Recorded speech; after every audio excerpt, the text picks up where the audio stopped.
हरिओम श्रीराम अंबज्ञ. मी संतोष सिंह कुटे, कळंबोली उपासना केंद्र. मी बापूंकडं 1999 ते 2000 साली बापूंकडे यायला सुरुवात केली. माझा हा जो अनुभव आहे हा तारक मंत्रावरती आहे. मी 1997ला D.Ed माझं पूर्ण झालेलं होतं, पण मला कुठेही जॉब नव्हता. मी जॉबच्या भरपूर शोधत होतो. जिल्हा परिषदेच्या 1-2 परीक्षा दिल्या होत्या, पण ओपन असल्यामुळं मेरिटमध्ये माझा नंबर लागलेला नव्हता आणि माझे आईवडील गेल्यामुळं माझी पहिली सुरुवातीची अशी इच्छा होती की मला गावाला सर्व्हिस करायची होती. तर भाऊ बोलले की नाही, आता तू मुंबईलाच जॉब शोध. मग मी मुंबईला जॉब शोधत होतो, पण जॉब मिळत नव्हता. मग मी खूप तसा डिस्टर्ब होतो. मी रोज गणपतीच्या मंदिरात जायचो, पण रोज देवाकडे हीच प्रार्थना असायची की काही करून मला जॉब मिळू दे. मी घरीच असायचो. आमच्या शेजारचे जे काका होते त्यांचे दादरला एक ब्राह्मण ओळखीचे होते आणि त्यावेळेला आपली बापूंचं जे प्रवचन होतं हे डिसल हायस्कूलला गुरुवारी त्या ठिकाणी दादरला व्हायचं. तर त्यांना सांगितलेलं होतं की इथं व्यंकटेशाचा जप चालू आहे, तर तुम्ही दर्शनाला या म्हणून. काका काही बापू भक्त नव्हते, पण काका दर्शनाला जाऊन आले होते आणि काकांनी सांगितलं होतं की संतोषला सांग की तिथं दर्शन घेऊन ये. बापूंचं जर 18 शनिवार जर उपासना केली किंवा 18 गुरुवार केले तर नक्कीच मनातली इच्छा पूर्ण होते.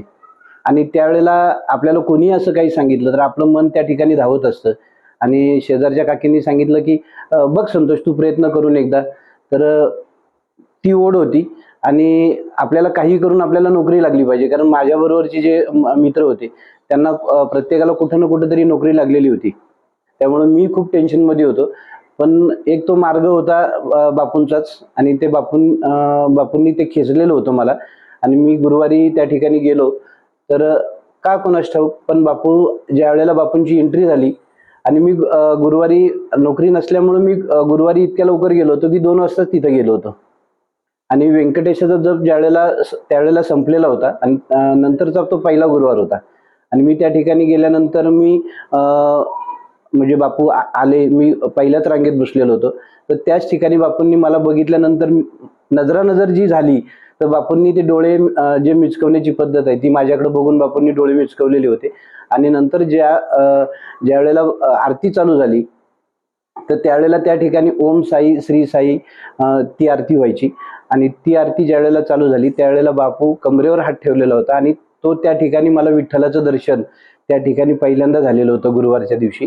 मी बापूंना त्या ठिकाणी त्या गुरुवारी मात्र बापूंना विनंती केली होती की मी माझं D.Ed होऊन आज जवळजवळ 2-2.5 वर्ष झालं, पण बापू मला नोकरी नाहीये, का बरं असं? आणि मी फक्त एका ठिकाणी म्हणजे इथं पनवेललाच मी त्यावेळेला एका शाळेवरती अर्ज भरलेला होता. आणि का कुणास ठाऊक त्या शाळेचं इंटरव्ह्यूचं कॉल लेटर मला रात्री 11:30 वाजता, ज्यावेळेला मी प्रवचन ऐकून ज्यावेळेला घरी गेलो, पहिलंच गुरुवारचं प्रवचन होतं. मी जाताना फक्त बापूंची एक छोटी पुस्तिका, जी उपासनेची जुनी पुस्तिका, ती पुस्तिका मी घेऊन गेलो होतो. आणि मी त्यावेळेला फोटो पण घेतलेला नव्हता, काहीही घेतलेलं नव्हतं. फक्त ती उपासनेची पुस्तिका घेतली होती आणि ती घेऊन गेलो होतो. आणि घेऊन गेल्यानंतर 11:30 वाजता मी वरती गेलो घरी, लॉक उघडला आणि आतमध्ये गेलो होतो. आणि आतमध्ये गेल्यानंतर परत दरवाजा वाजला आणि मी म्हणून एवढ्या रात्री 11:30 पावणे 12ला कोण आलं म्हणून मी उघडून बघितला. तर ते म्हटले, काका तुमचं पत्र आलेलं हे काहीतरी आहे ते बघा. तर मी उचकून बघितलं तर माझं कॉल लेटर होतं आणि दुसऱ्याच दिवशी इंटरव्ह्यू होती. मी विचारात पडलो की आता इंटरव्ह्यूला जायचं कसं? मी तर आता पाठाची तयारी केलेली नाहीये, काहीच माझी तयारी नाहीये. पण म्हटलं जाऊ देत, आज आपण गुरुवारी प्रवचनाला गेलो, करू. मी रात्रीचा विचार करत होतो. दुसऱ्या दिवशी सकाळी उठलो आणि मी जी पुस्तिका आणली होती ती फक्त देवारात ठेवलेली होती. मी तिलाच नमस्कार केला आणि तिला म्हणजे तिथंच त्याच्यावरती जो बापूंचा फोटो होता त्या पुस्तिकेवरती, त्या फोटोला फक्त एवढंच बोललो की बापू तू सांभाळून घ्यायचंय, नाहीतर माझी काहीच तयारी नाही. तुझी इच्छा असेल तरच मी जातो, नाहीतर माझी जाण्याची काही इच्छा नाहीये. पण आता तुझी इच्छा असेल तर मी जाईल. आणि मग मी तिथून आलो आणि ज्या न्यू पनवेलला आमच्या शाळेत तिथं सगळ्यांच्या इंटरव्ह्यू चालू होत्या. मी तिथे गेलो. इंटरव्ह्यू प्रत्येकजण आला की प्रत्येकजण आतमधून पाठ घेऊन येत होता. माझी तिथून सुद्धा अशी स्थिती झाली होती की आता आपण इंटरव्ह्यू द्यायची नाही, आपण जाऊ निघून. पण म्हटलं नाही, जाऊ, आतमध्ये गेल्यानंतर बघू. आणि आतमध्ये गेल्यानंतर माझी इंटरव्ह्यू इतकी साध्या पद्धतीची इंटरव्ह्यू झाली की तुम्ही करता काय, किंवा एवढ्या 2-2.5 वर्षात केलं काय, आणि घरी कोण आहे, काय कसं, असे साधे साधे प्रश्न मला विचारले. कुठल्याही प्रकारचा अवघड प्रश्न त्या ठिकाणी इंटरव्ह्यू झाला नाही. आणि त्यांनी मला विचारलं, तुम्ही जॉब कराल का आमच्याकडं? पहिल्याच इंटरव्ह्यू तर मी मी नाही म्हणू शकतच नव्हतो. मी त्या ठिकाणी हो म्हटलं. आणि तर ते म्हटले, तुम्हाला दुसऱ्यांदा एकदा यावं लागेल. तर म्हटलं चालेल, काही हरकत नाही. हे बापूच करू शकतो. बापूंचीच ती कृपा होती. कारण इंटरव्ह्यूमध्ये सुद्धा जे प्रश्न विचारायला सांगणं, हे बापूंमुळेच ते साधे प्रश्न येणं. तिसऱ्या दिवशी मला ज्यावेळेला परत बोलवलं, त्यावेळेला मी आलो तर मला त्यांनी डायरेक्ट सांगितलं, की तुम्हाला आम्ही 1600 रुपये पगार देणार आहोत. तुम्ही कुठल्या शाळेवर तुम्हाला जॉब करायचा आहे तेवढं तुम्ही सांगा. मी सांगितलं, मला कुठलीही शाळा दिली तरी चालेल. तर ते बोलले, तुम्ही कळंबोलीच्या शाळेला उद्यापासून जॉईन व्हा. असं बापूंच्या कृपेने मला तो जॉब भेटला आणि मी त्या ठिकाणी सर्व्हिसला लागलो. असंच त्याच्यामध्ये मी त्याच्यात सॅटिस्फाय नव्हतो.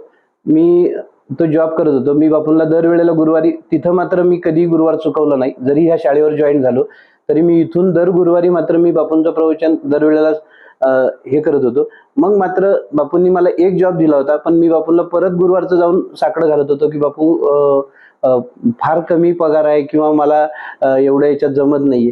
तर बापू, तो एक काळ मला सर्व्हिसमध्ये बापूंनी आणलं होतं, पण थोडा काळ आपलं प्रारब्ध जे असतं, आपलं कर्म जे असेल, माझं मागच्या जन्मातलं किंवा काही अगोदरच्या याच्यात सुद्धा काही गोष्टी चुकीच्या घडल्या असतील हातातून माझ्या, तर त्या बापूंनी तेवढ्या दिवसात माझी प्रार्थना करून घेतलेली होती.